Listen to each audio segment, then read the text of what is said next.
జై భీమ్రావ్ భారత పార్టీ అధ్యక్షుడిగా ఒక న్యాయవాదిగా సుదీర్ఘమైనటువంటి పోరాటం 10 లక్షల మంది నిరుద్యోగ అభ్యర్థుల యొక్క వీక్నెస్ని బాసటగా చేసుకొని డిఎస్సి నోటిఫికేషన్ అంటూ ఖాళీలు పూరిస్తున్నాను అంటూ ఎలక్షన్ స్టంట్ ఒకటి తీసుకొచ్చి ఈరోజు లక్షలాది మంది నిరుద్యోగుల నోట్లో మట్టి కొట్టినటువంటి అత్యంత దురదృష్టకరమైనటువంటి పరిపాలన చేస్తున్నటువంటి ముఖ్యమంత్రి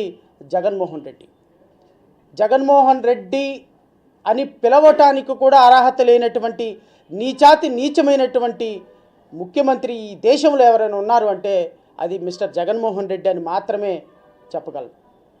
ఎందుకంటే నిరుద్యోగులు అంటే ఉద్యోగాల కోసం గత 5 సంవత్సరాల నుంచి కనీసం ప్రతి సంవత్సరం జాబ్ క్యాలెండర్ వేస్తానని మడం తిప్పను మాట తిప్పనని 2,40,000 ఖాళీలు అప్పటికే 2019లో ఉన్నటువంటి ఖాళీలను పూరించకుండా అవుట్సోర్సింగ్ ఎంప్లాయీస్ తోటి కాంట్రాక్ట్ ఎంప్లాయీస్ తోటి నడిపించేసి ఈరోజు రాష్ట్రంలో ఖాళీగా ఉన్నటువంటి 5 లక్షల ఉద్యోగాలని ఇప్పటికే ఖాళీగా ఉన్నటువంటి 2,40,000 ఉద్యోగాలని 2019 వరకు ఉన్నటువంటి 2,40,000 ఉద్యోగాలు ప్రతి సంవత్సరం ఖాళీ అవుతున్నటువంటి 5 లక్షల ఉద్యోగాలు మొత్తం 5 సంవత్సరాల్లో పూర్తి చేయవలసినటువంటి 7,40,000 ప్రభుత్వ ఉద్యోగాలని కేవలం ఒక 2 లక్షల వాలంటీర్ ఉద్యోగాలతో నెలకు 5,000 రూపాయలు ఉద్యోగాలు ఇచ్చి వాటిని పూర్తి చేసి ఈరోజు నిరుద్యోగుల పాలిట శాపంగా మారినటువంటి ఒకే ఒక్క ప్రభుత్వం ఈ రాష్ట్ర ప్రభుత్వం కాదా అని ప్రశ్నించదలుచుకున్నాను.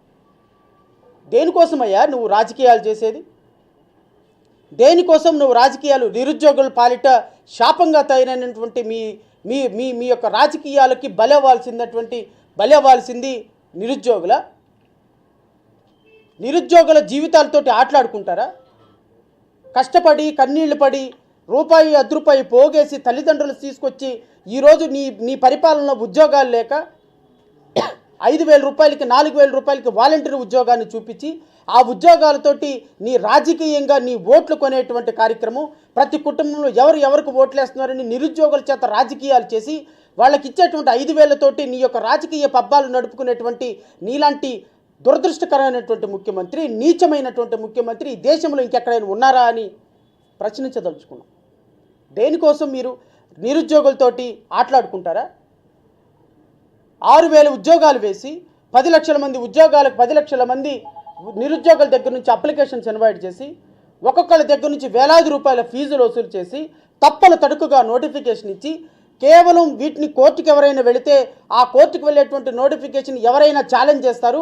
ఛాలెంజ్ చేస్తే చక్కగా కోర్టు పేరు చెప్పి ఈరోజు నోటిఫికేషన్ని పూరించకుండా పక్కకు వెళ్ళిపోవచ్చని ఒక దుర్మార్గకరమైనటువంటి రీతిలో నిరుద్యోగులను మోసం చేసేటువంటి నోటిఫికేషన్ అటువంటి ముఖ్యమంత్రి తక్షణమే రాజీనామా చేయాలి. ఖచ్చితంగా ముఖ్యమంత్రిని ఈరోజు ఇంటికి పంపించాల్సిన పరిస్థితి ఉంది. 2024లో జరిగే ప్రతి ఎలక్షన్లో నిరుద్యోగులు జగన్మోహన్ రెడ్డి ప్రభుత్వానికి వ్యతిరేకంగా ఓటేయాల్సినటువంటి పరిస్థితి ఉన్నది అని ఈరోజు నిరుద్యోగుల కుటుంబ సభ్యులందరూ తెలుసుకోవాల్సిన ఆవశ్యకత ఉన్నది అని నేను మరొకసారి రాష్ట్ర ప్రజలకు విన్నపం చేస్తున్నాను. ఈరోజు ఈ రాష్ట్రంలో నిరుద్యోగుల పాలిట శాపంగా మారినటువంటి ఈ డిఎస్సి నోటిఫికేషన్లో మీ కారణంగా, మీ తప్పుల తడక కారణంగా ఈరోజు 6 లక్షల మంది డిఎస్సి అభ్యర్థులు, 6 లక్షల మంది బిఎడి అభ్యర్థులు డిఎడ్లోకి రాయడానికి అవకాశం లేకుండా పోయింది.